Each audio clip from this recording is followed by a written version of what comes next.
Good. Welcome back, This everyone, to meeting the. is being recorded. Oh, sorry. Welcome back, everyone, to the database seminar. It's a pleasure to have with us Frank Liu. He is the Director of Operations and an ML Architect at Zilliz. He has over 8 years industry experience in machine learning and hardware engineering. Prior to joining Zilliz, Frank co-founded an IoT startup based in Shanghai, and he worked as an ML software engineer at Yahoo in San Francisco. He presents at major industry events such as the Open Source Summit and writes tech content for leading publications such as Towards Data Science and Bzone. He has an MS and a BS degree in electrical engineering from Stanford University. I met Frank at Sigmod, right?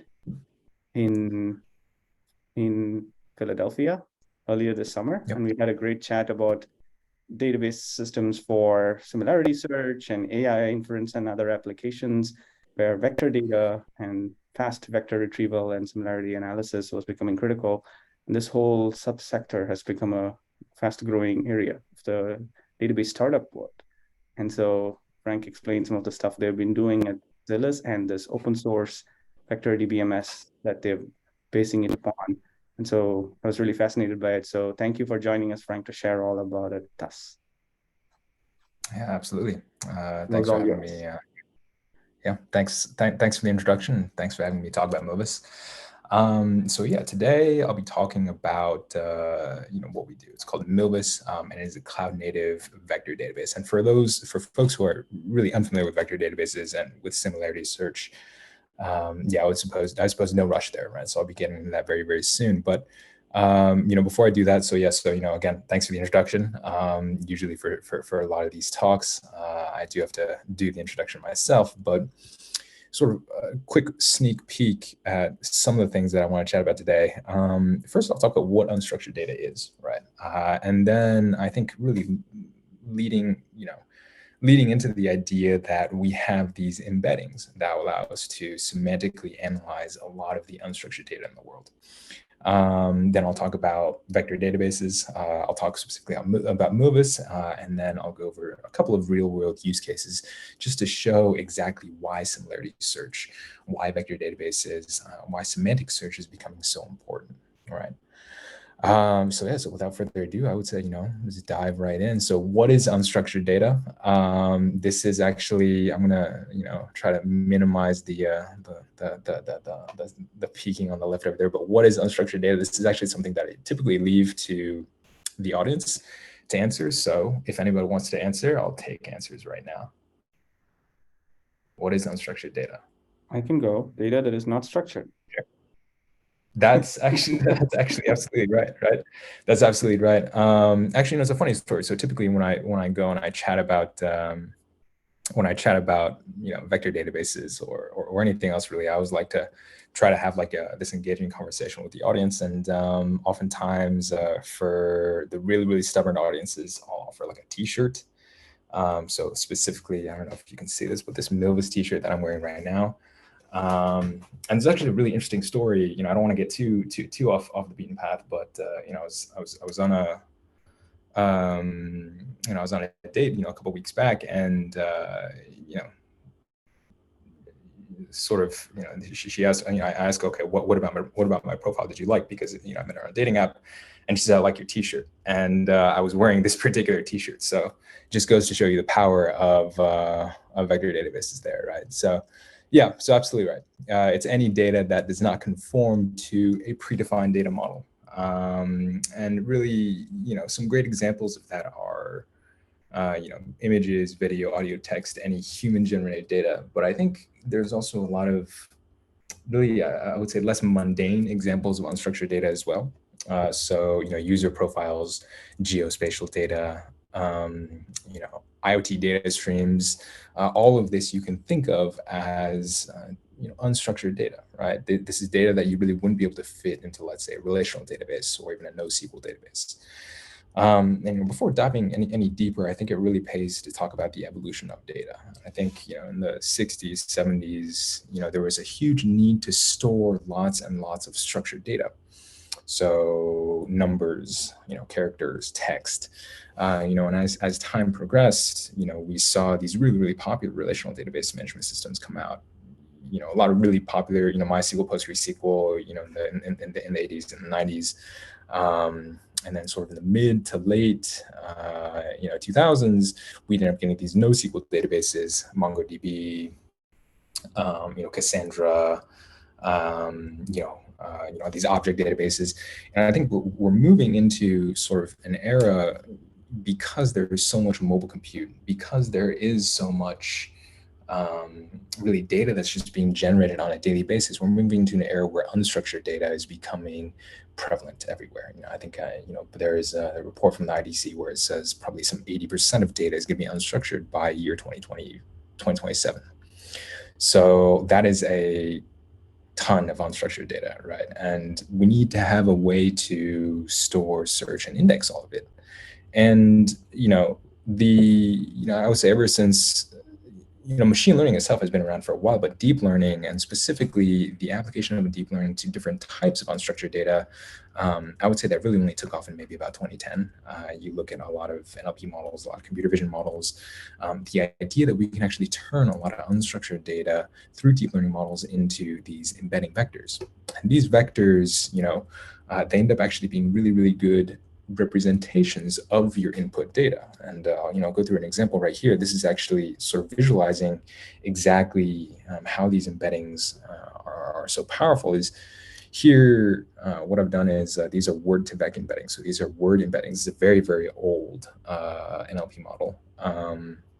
And you can visualize these words in this sort of three-dimensional embedding space. You can see sort of a lot of closely related words, sort of more sciencey, biological words towards the top. Towards the bottom, you see a lot of names: Phil, Gary, Tom, Chris, Frank, specifically male names.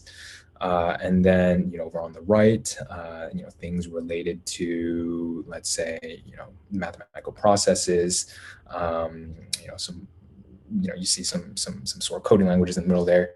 And a lot of this is, I think this sort of goes to show how embeddings sort of enable you to understand the semantics of unstructured data, right? So diving a little bit more deep into that, embedding is really a vector representation that encodes the underlying meaning behind unstructured data. And this forms the basis for what a vector database is, right? Which I'll get into very soon. But the idea is that these embeddings are really, really powerful things. They're really, really powerful, and we're this in particular. What I've shown on this slide is an example of what it was called a multimodal embedding.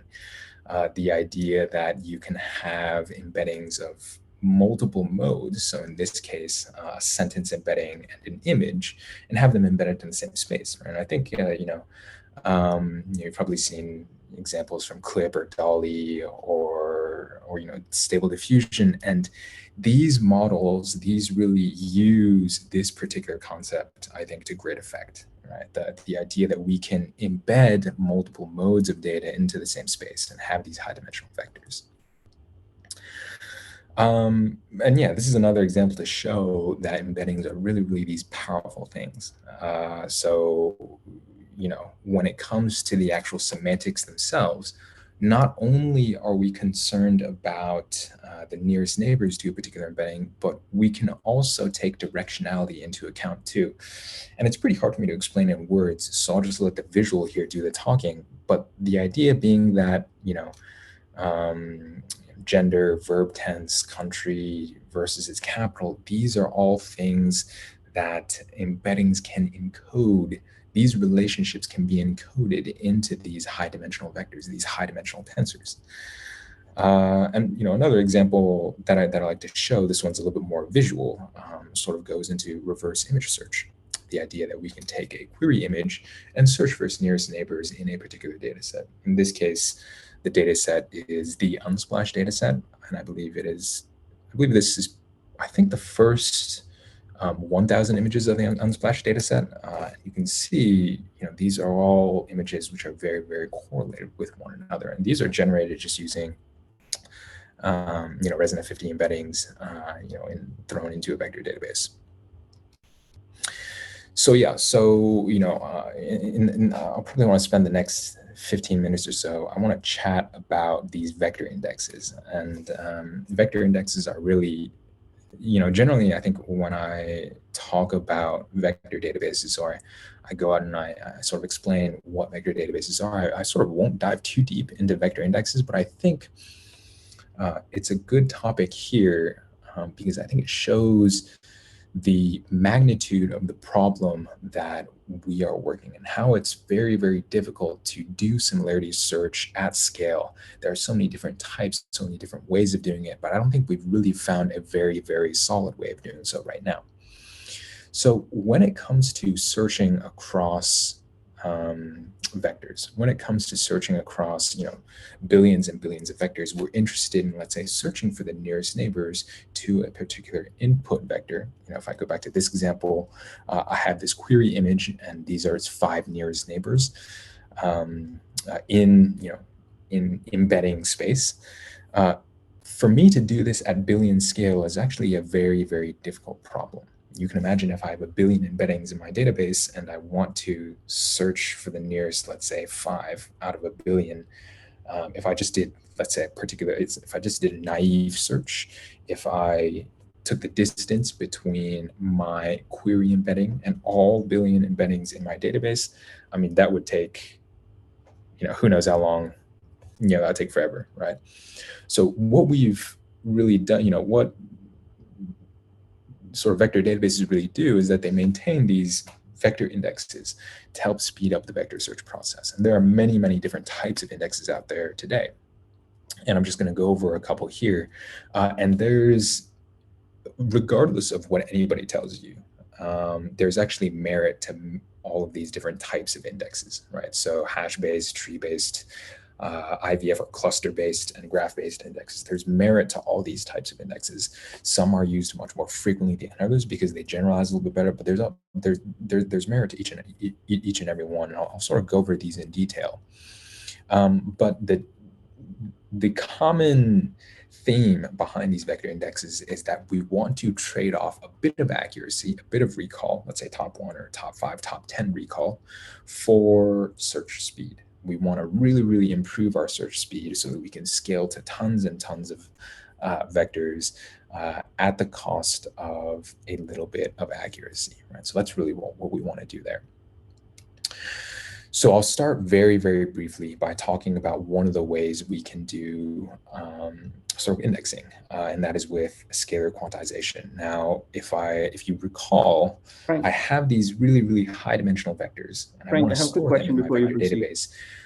But I probably don't need this particular level of precision. I'm sorry, was there a question there? Frank, yes, sorry to interrupt. I have a quick question before you proceed with similarity search indexes. One persistent question with similarity search is how do you get supervision for labels? Like, do you have benchmark data for identifying a retrieved query result is correct in terms of similarity? Is it subjective?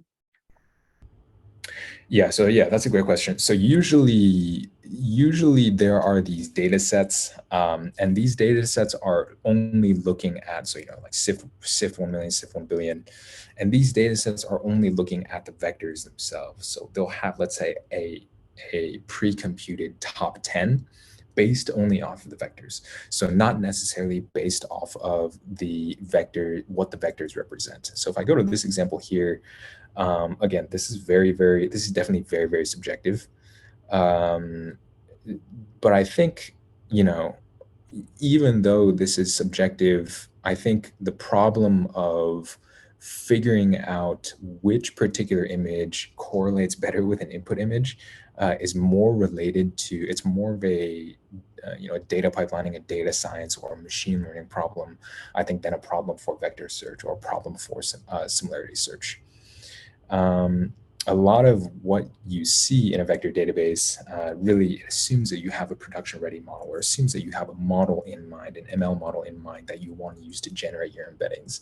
And we don't necessarily care about what the input represents, but what we are interested in is being able to do nearest neighbor search, assuming that your vectors are as powerful as they can be.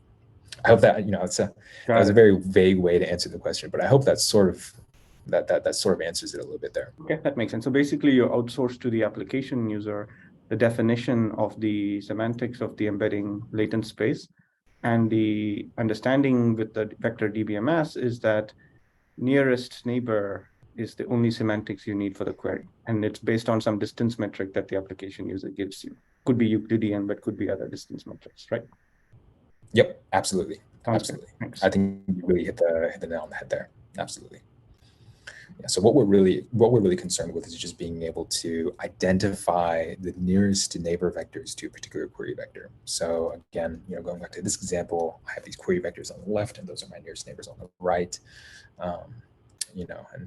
These vectors are, again, these really high dimensional, 512 or 128, 256, 512 dimensional floating point vectors that we're really interested to look at there, right? So again, sort of diving into some of the ways that we can do indexing, that we can improve search speeds and be able to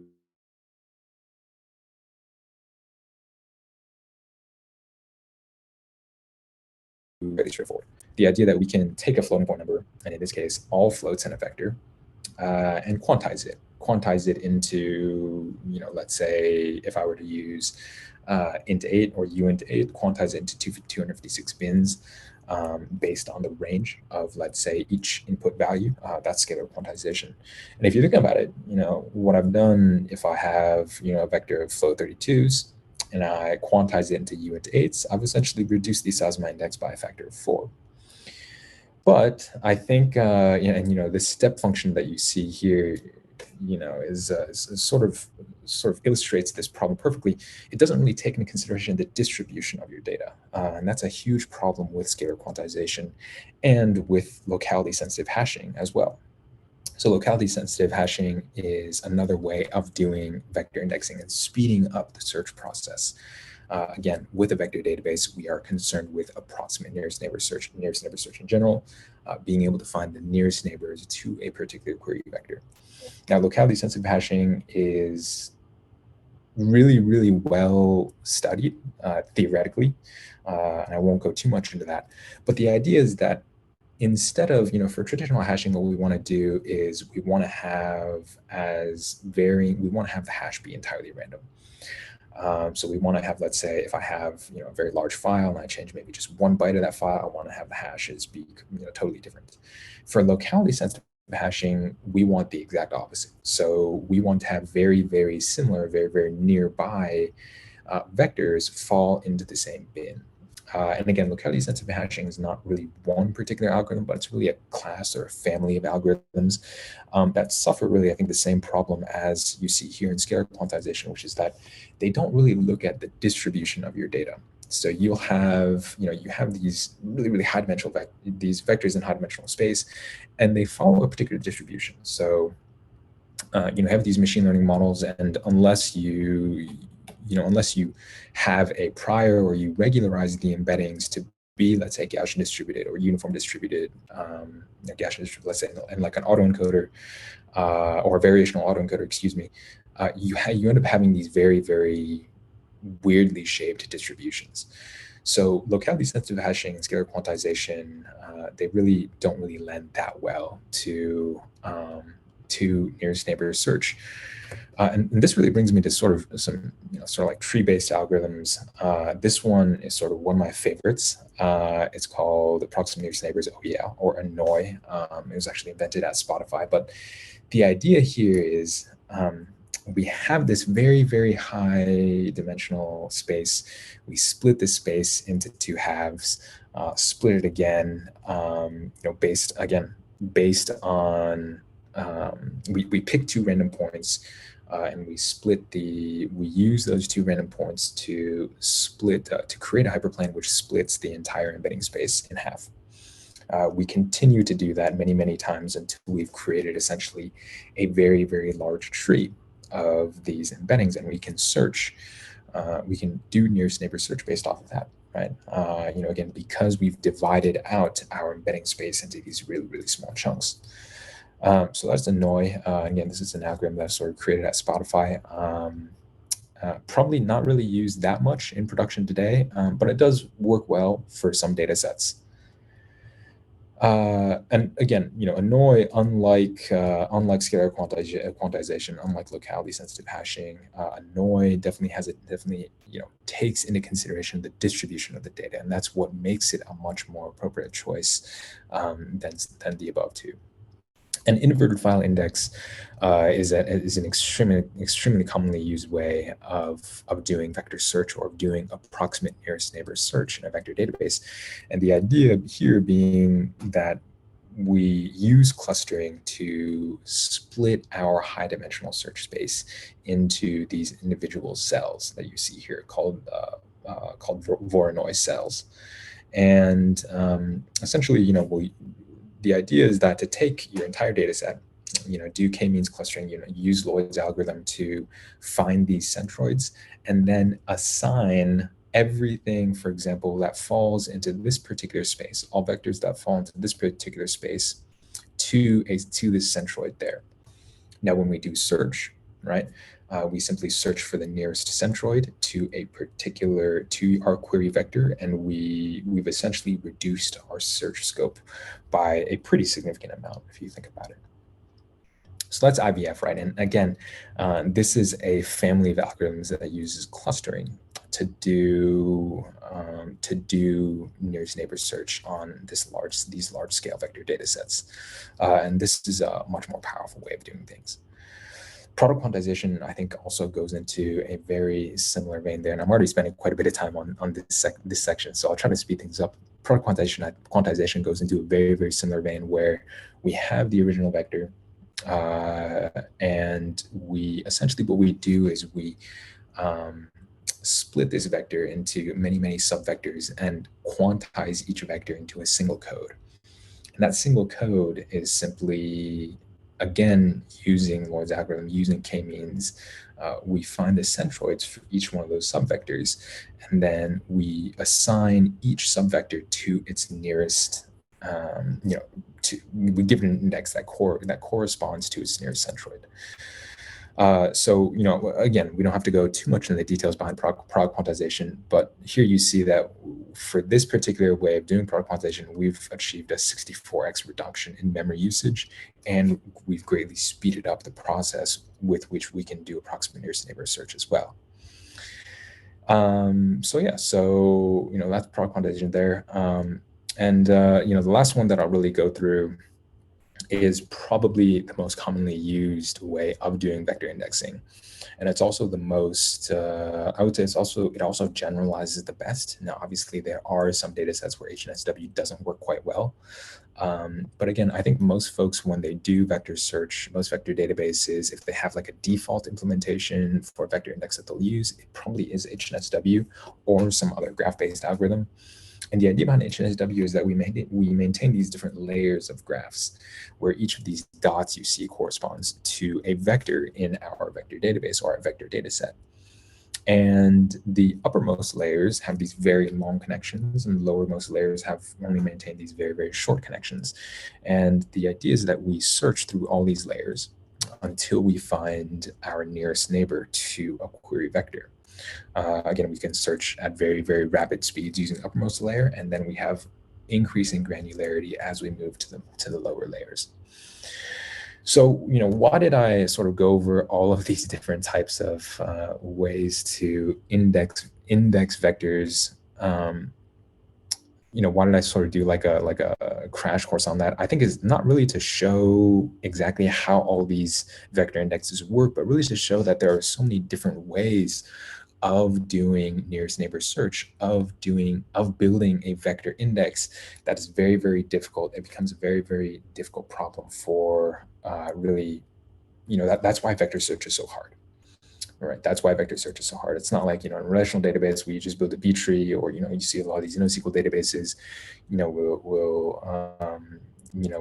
we use an LSM tree. And for a vector database, there are so many different ways of doing it that it becomes a fairly challenging problem just from a computational perspective. Just from a computational perspective. And to make things even more complicated, there are these hybrid indexes as well. So for example, we can use inverted file plus product quantization, or we can use HNSW plus scalar quantization. And I think HNSW plus scalar quantization will probably win out as the most generalizable vector index out there. But yeah, okay. Without diving too much into vector indexes, I think that's really a sneak peek as to why it's so difficult to build a solid vector database. We have all these different types of vector indexes that we want to be able to support in our database. And at the same time, we want to support a lot of traditional database features as well. Replication, scalability, high availability, caching. These are all things that are important when it comes to similarities, large scale similarity search. And these are all things that we absolutely want to have in a vector database as well. So what is a vector database? Sorry, right? Question again. Sorry. These indexes, no worries. Are they all read-only data structures? Do they support efficient updates, inserts, deletes as well? Is that necessary for these applications? Absolutely. So pretty much all of these support efficient inserts, updates, and deletes, but they do require a training phase. So scalar quantization and locality-sensitive hashing generally don't. Because again, they don't really make any assumption about the distribution of your data. But all of these other ones do require a training phase. So for example, product quantization, inverted file, cluster-based indexes require a training phase. HNSW definitely requires a training phase because you have to build out your graph. And so does Annoy as well. So do tree-based algorithms. So they do support inserts, updates, and deletes. But I will say this, which is that as you continually insert and delete into your vector database, if you just naively delete and naively insert without rebuilding entire indexes from scratch, you can end up actually having, let's say, for example, I use this cluster-based index. You can end up having an index that is really, really deficient. Because let's say I've built the index for a particular distribution of data, and my distribution of data changes as time progresses, either because the type of input data changes, or my model gets updated, so on and so forth. And what you can have is an index that essentially performs you can have an index that performs pretty much the same as, let's say, a naive search. And without getting too much into the details of that, that's why it's so important to, at certain breakpoints, at certain times, to actually rebuild the entire index. When to do that, how to do that, how it's done in Milvus is actually a pretty complex question. But I hope I'll try to get to that, I think, sort of a little bit later in this talk. Great question, though. That's actually an excellent question. So yes, you can do inserts, you can do deletes, but it does definitely make sense at certain breakpoints to rebuild the index from scratch. Yeah. So what is a vector database? And I think I actually will offer T-shirts to anybody who does answer this. Again, these are pretty powerful T-shirts. So what is a vector database? Can anybody answer that? I'll let the students go for this one. They get a T-shirt. Post on the chat. Anyone raise your hand? I don't see anywhere to raise my hand, but can I give it a go? Go for it. Go for it. Okay, so I think a vector database is probably a database that contains the vector representation of an object as well as the object, and you can search or look up the object based on the vector representation. Yeah, actually, that's pretty much exactly right. And yeah, definitely ping me at the end of this, so that I can sort of figure out a way to send you this Milvus T-shirt. You guys probably didn't get a good chance to see that, but All right, that's sort of what it looks like. And I also see in this chat here that there are some questions, that there's a question from Sukata. I hope I didn't butcher your name. Is the index updated in real time or in batches when new data comes? Great question. So it is updated in real time. So it's updated in real time and in batches. So in Milvus, what happens is that if you have a vector come in, okay, let's say we want to delete a vector. This vector is in the index somewhere, but it's first implemented as a soft delete. So we maintain this bit, which we maintain this bit, which sort of, it gets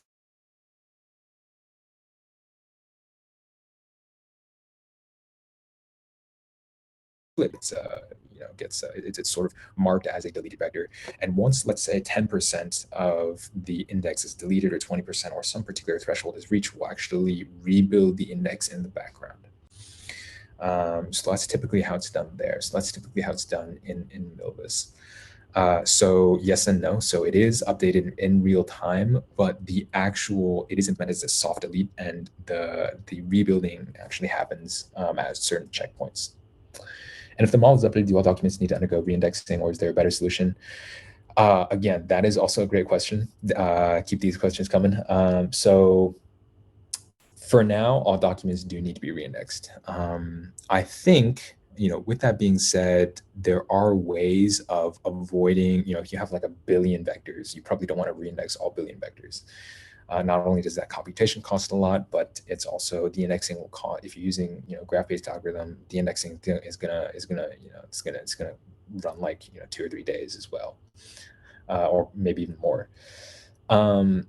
So the short answer is that there's no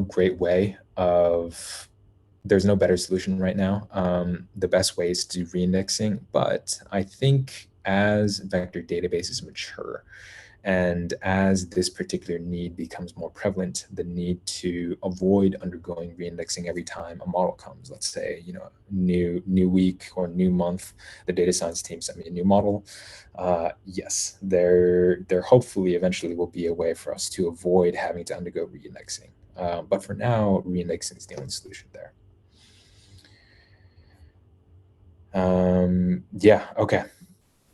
All right, but yeah. So what is a vector database, right? A vector database is a database purpose-built to store, index, and query large quantities of embeddings. So again, we have this map, which maps your unstructured data to the embedding. And then we want to be able to do nearest neighbor search, right? So again, like in this example, we have this unstructured data on the left, which corresponds to vectors on the right. We want to be able to do nearest neighbor search across those vectors. And that's really what a vector database is for. That's what a vector database is good at.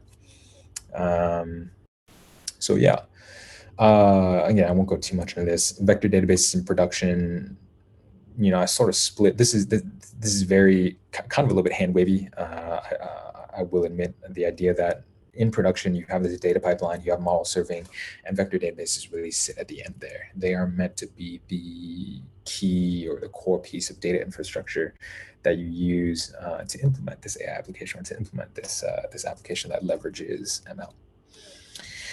ML. And to avoid really making this sound like an advertisement for Milvus, I'll sort of blow through some of these pretty quickly, but I think I'll talk about them more in the context of what makes a vector database so challenging to implement.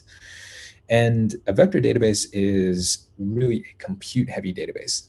It is a piece of infrastructure that sits at the intersection of databases and machine learning, and as a result, supporting hardware accelerators and supporting well, first of all, SIMD support on CPUs is critical, but also supporting eventually hardware accelerators like GPUs, TPUs, NPUs, and also FPGAs is going to be really, really critical as well. And you can leverage them to, let's say, speed up the building of an index, or to really do queries much, much faster. Or to support, let's say, billion scale much better than we can today. So Milvus in particular, we support these different hardware accelerators. We also support key database functions. So data sharing, data partitioning, and also something, that we call filtered queries and searches, which are essentially hybrid queries, which I didn't really get into here in talking about all these different indexes.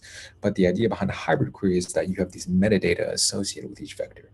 And you want to be able to filter not just on the vector itself, but also on the metadata. So, let's say, my metadata could be, let's say, my vector could represent a product, and my metadata could be, let's say, the location where the product ships out of. So, I don't want to, for example, if I'm in France, I don't necessarily want to see a product that ships out of, let's say, Mexico, right?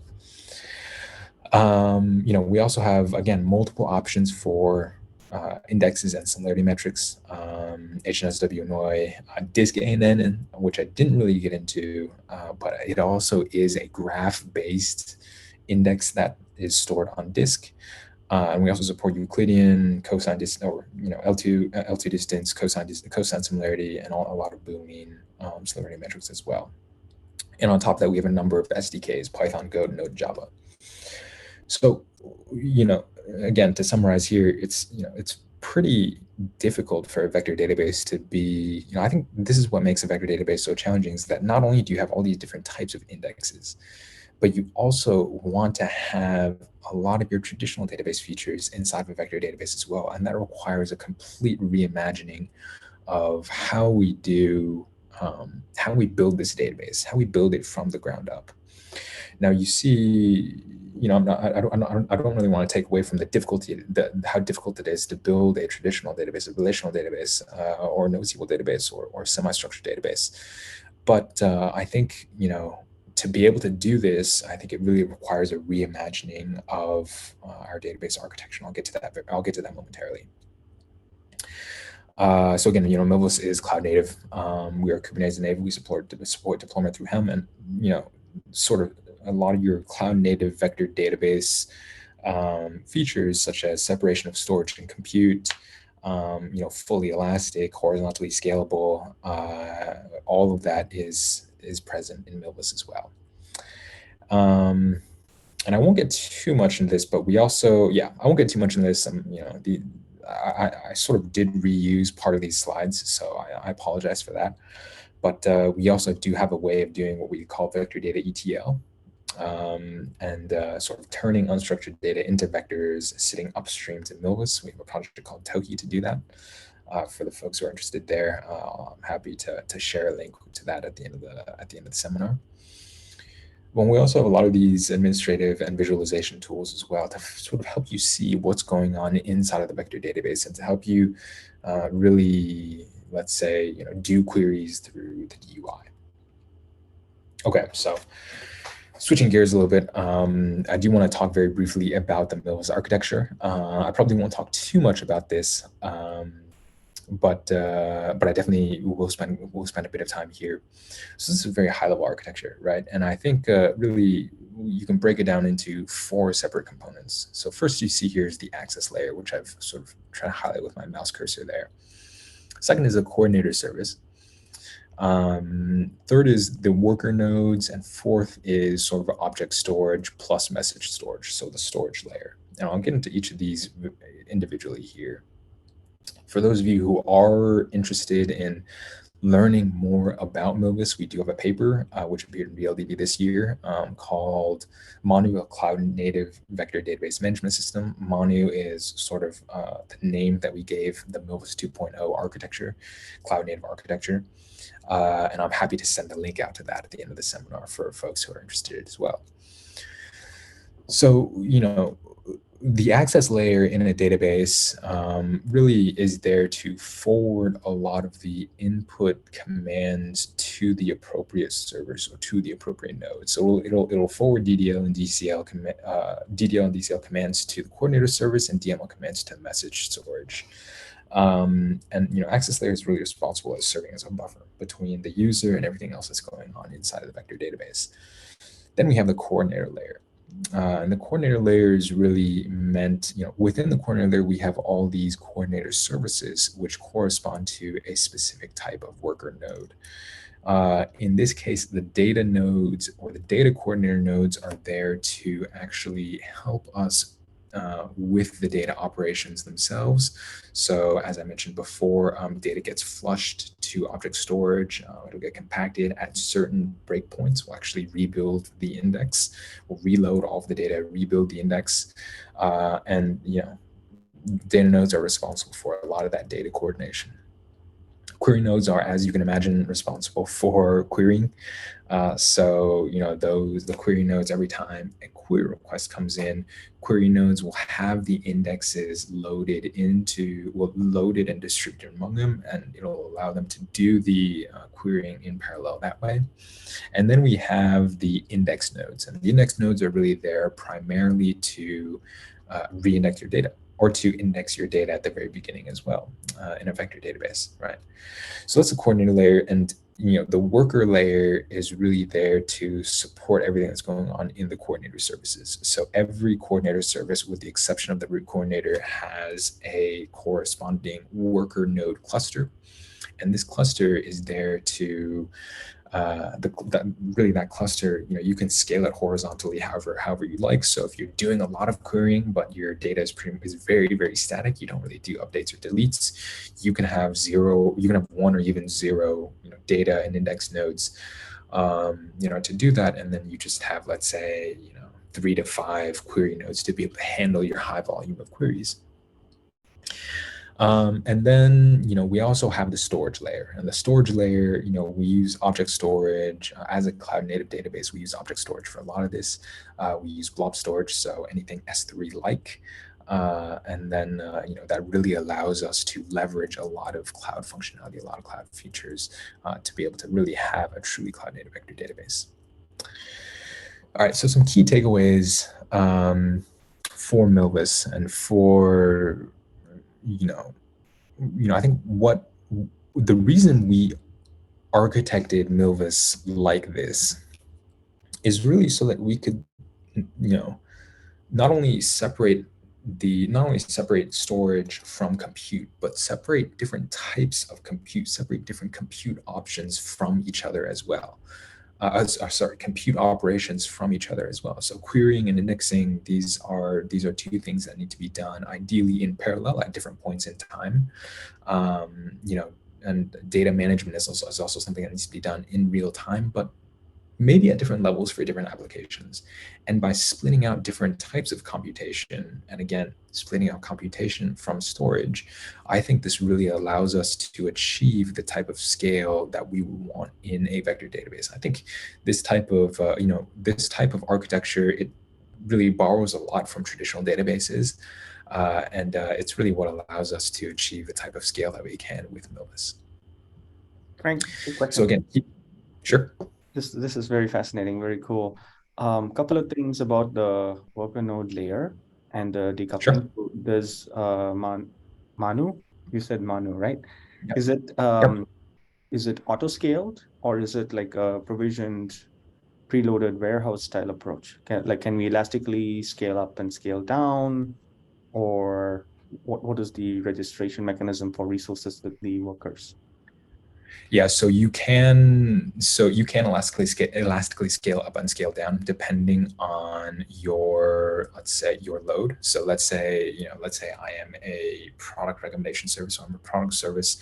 I operate only in a single time zone. So during night, maybe from the hours of, let's say, midnight to 6, 7 a.m., I don't have too much traffic. I can really scale down the query nodes and scale up, let's say, the data and the index nodes to be able to handle a lot of the changes that have happened during the day.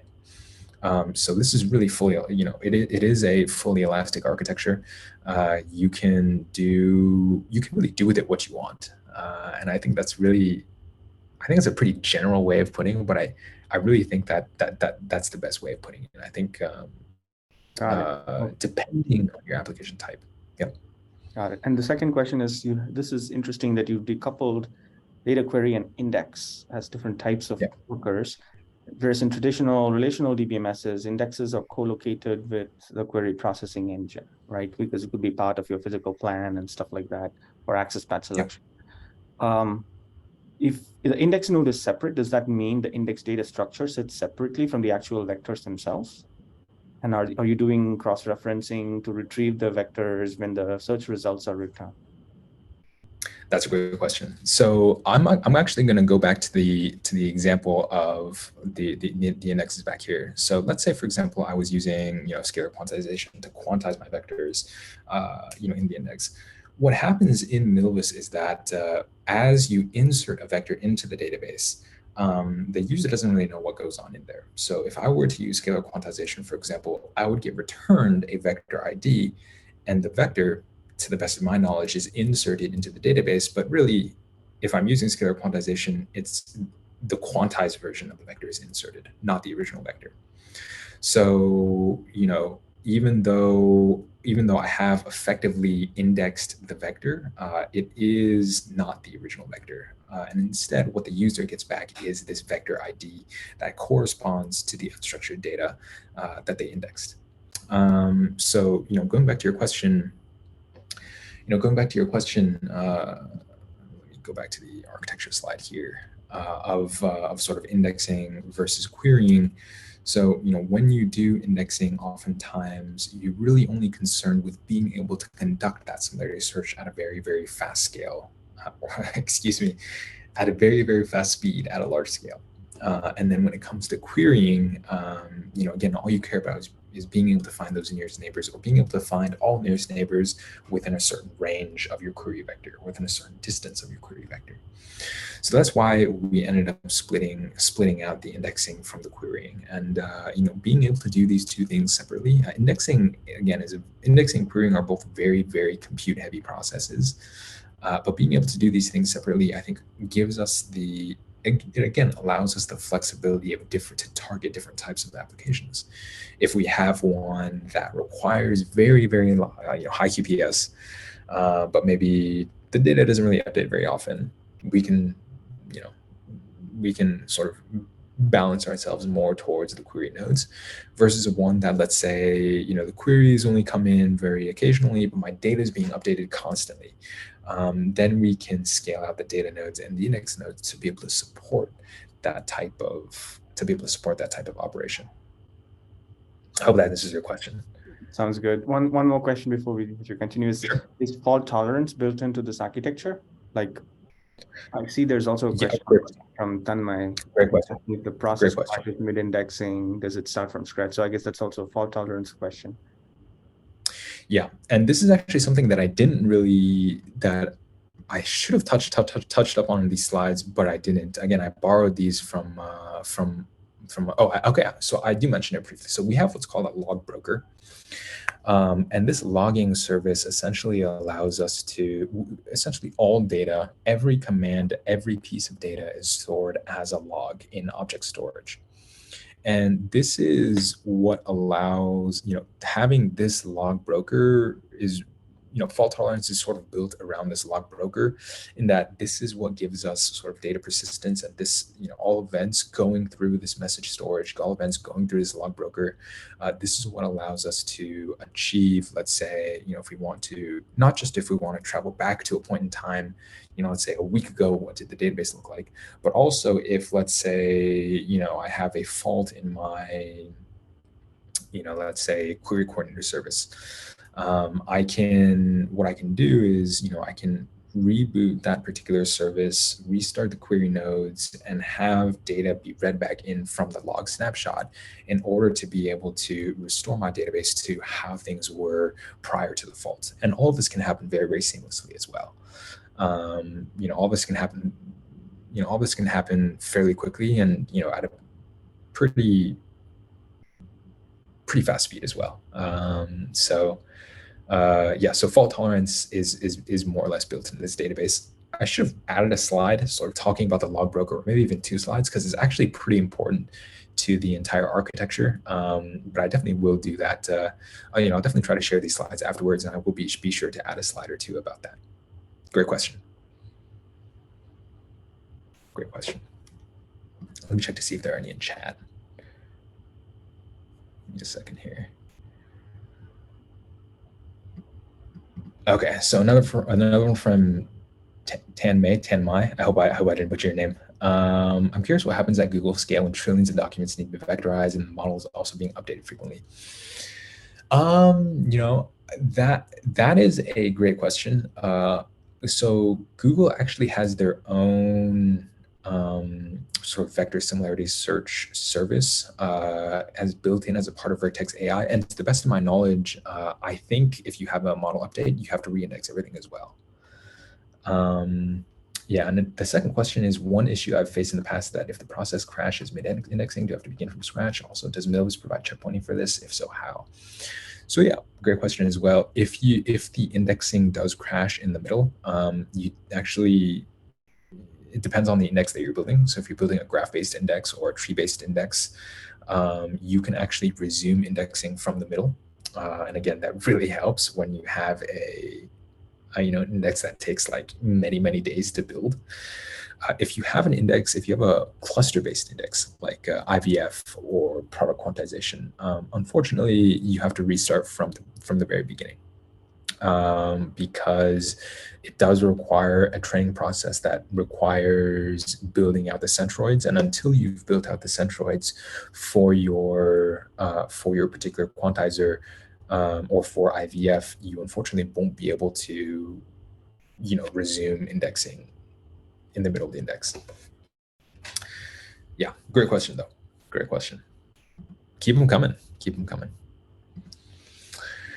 So yeah, so I know we're running pretty short on time here. It's probably only about 5 minutes left. So I want to talk very briefly about some real world use cases, and just very quickly. And I've picked 4 that aren't necessarily like the biggest or the best use cases for vector databases, but I think they really show what we're trying to solve and what we hope to be able to achieve with vector databases.